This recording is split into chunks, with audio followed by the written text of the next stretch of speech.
Om Swastiastu, selamat siang bagi kita semua. Di sini saya Pandes dengan NIM 18085 11024 ingin mempresentasikan salah satu percobaan dalam praktikum kimia lingkungan 1, yaitu penentuan timbal dalam air dan sedimen. Adapun tujuan dari praktikum ini yaitu 1. Menentukan kadar timbal pada sampel, 2. Memahami prinsip pengukuran instrumen SAA, dan 3. Mengetahui faktor yang mempengaruhi penentuan kadar timbal.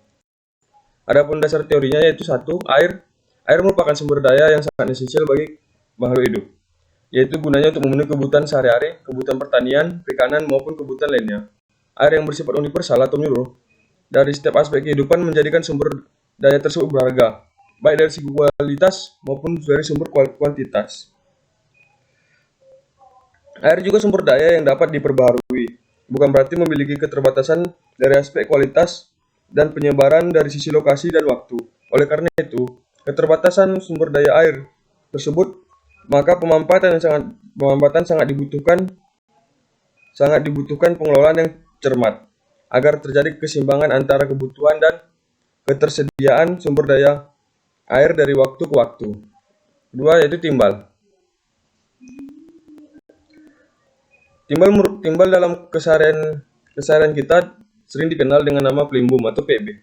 Timbal adalah kelompok logam golongan 4A dalam tabel periodik unsur kimia yang memiliki nomor atom 82 dan bobot atau berat atom sebesar 270,2, berwarna kelabu kebiruan dan lunak dengan titik leleh sebesar 327 derajat Celcius dan titik didih 1620 derajat Celcius. Timbal baik digunakan untuk berbagai keperluan karena sifat-sifatnya yang dapat dimanfaatkan untuk manusia, seperti timbal tidak memiliki daya pengantar aliran listrik. Sebagai logam lunak. 2. Sebagai logam lunak, timbal dapat diubah menjadi berbagai bentuk. Dan yang ketiga, sifat kimia timbal yang dapat digunakan sebagai lapisan pelindung jika kontak dengan udara lembab. Adapun dampak timbal bagi tubuh manusia yaitu 1. Bagi sistem saraf, yang kemudian kedua sistem darah yang dapat menyebabkan sumber darah, dan yang ketiga itu ginjal. Kemudian yang ketiga itu instrumen spektroskopi serapan atom atau SSA, yaitu merupakan suatu metode analisis untuk menentukan konsentrasi suatu sampel unsur logam yang memiliki ketepatan dan selektif yang tinggi. Prinsip dari alat ini yaitu pengukuran penyerapan cahaya dengan panjang gelombang tertentu oleh atom logam dalam ikatan bebas.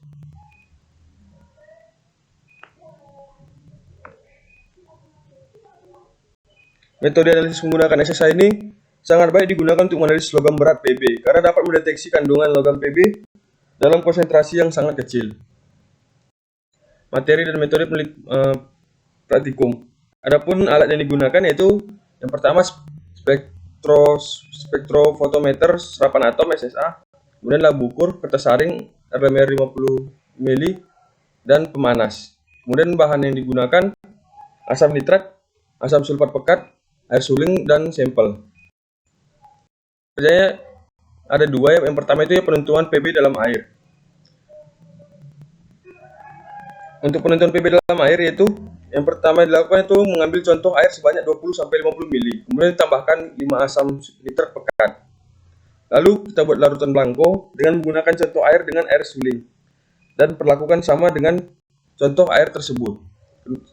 Selanjutnya yaitu timbang 0,0160 gram PB nitrat, lalu dilarutkan dengan asam nitrat 1% sampai volume 100%, sehingga diperoleh konsentrasi 100 mg per liter. Kemudian siapkan 3 buah lab ukur 100 ml, isi masing-masing dengan 1, 2, dan 3 ml larutan standar PB 100 mg. Kemudian dihancurkan masing-masing labu yang sudah berisi standar sampai tanda batas, sehingga diperoleh konsentrasi PB sebesar 1 miligram per liter, 2 mg per liter, dan 4 mg per liter. Kemudian ukur absorbansi larutan di atas dengan spektrofotometer serapan atom dengan panjang gelombang 283,3 nanometer. Kemudian untuk penentuan Pb dalam sedimen yang dilakukan yang pertama yaitu kita mengambil 1 gram sampel sedimen, kemudian dilarutkan dengan 10 ml refre aqua regia. Kemudian campuran tersebut didigesti dengan ultrasonic bed pada suhu 260 derajat Celcius selama 45 menit, yang kemudian dipanaskan dengan hot plate pada suhu 140 derajat Celcius selama 45 menit, yang kemudian filtratnya kita analisis. Adapun hasil yang diperoleh, berikut adalah tabel hasil yang diperoleh.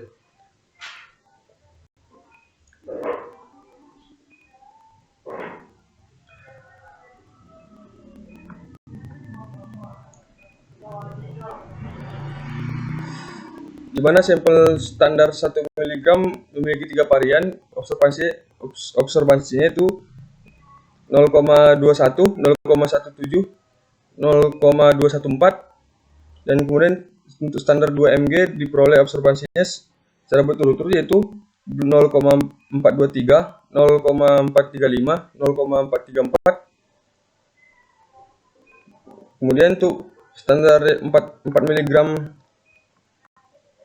per liter diperoleh observasi secara berturut-turut yaitu 0,869, terus 0,882, 0,876. Kemudian untuk sampel air diperoleh pada sampel air 1 sebesar 0,098 observansinya. Kemudian pada air 2 observasi yang diperoleh yaitu 0,102. Kemudian pada sampel air ketiga diperoleh observansi sebesar 0,089.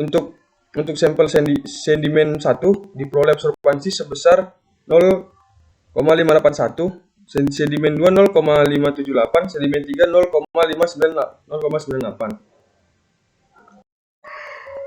Setelah dilakukan perhitungan dan dimasukkan pada Microsoft Excel, maka diperolehlah grafik dari observasi standarnya, yang dimana diperoleh nilai regresinya yaitu Y sama dengan 0,2208 X kurang 0,0085 dan R pangkat 2 sama dengan 0,9997. Lalu dari persamaan nilai regresi tersebut dimasukkanlah nilai absorbansi pada sampel air sehingga diperolehlah konsentrasi Pb-nya, di mana pada air 1 diperoleh konsentrasinya sebesar 0,482375 mg per liter.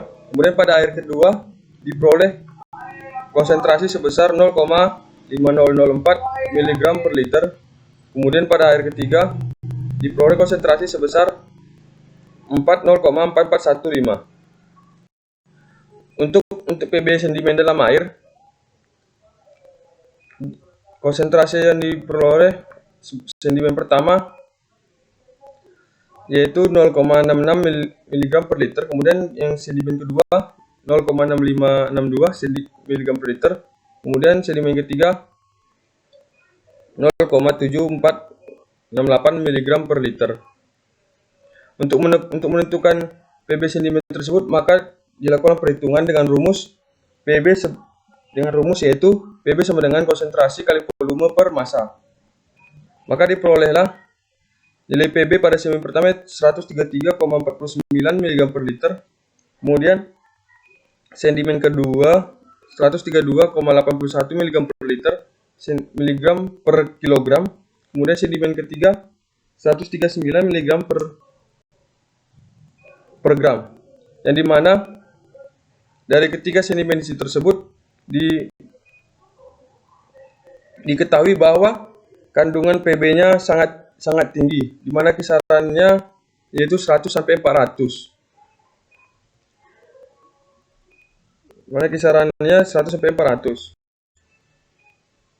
Adapun kesimpulan dari percobaan itu yaitu adalah 1. Kadar Pb pada sampel air yang diperoleh secara berturut-turut yaitu 0,48 2337 mg per liter, kemudian 0,500545453 mg per liter, dan 0,41576 mg per liter. Kedua, prinsip analisis SSI ini adalah pengukuran penyerapan cahaya dengan panjang gelombang tertentu oleh atom logam dalam ikatan bebas. Kemudian yang ketiga, ada pun faktor yang mempengaruhi kadar Pb pada sampel, yaitu pemanasan konsentrasi zat, jenis pelarut, dan kondisi sekitar lingkungannya tersebut. Berikut adalah presentasi saya. Ada salah kata yang saya ucapkan, kiranya mohon dimaafkan. Terima kasih.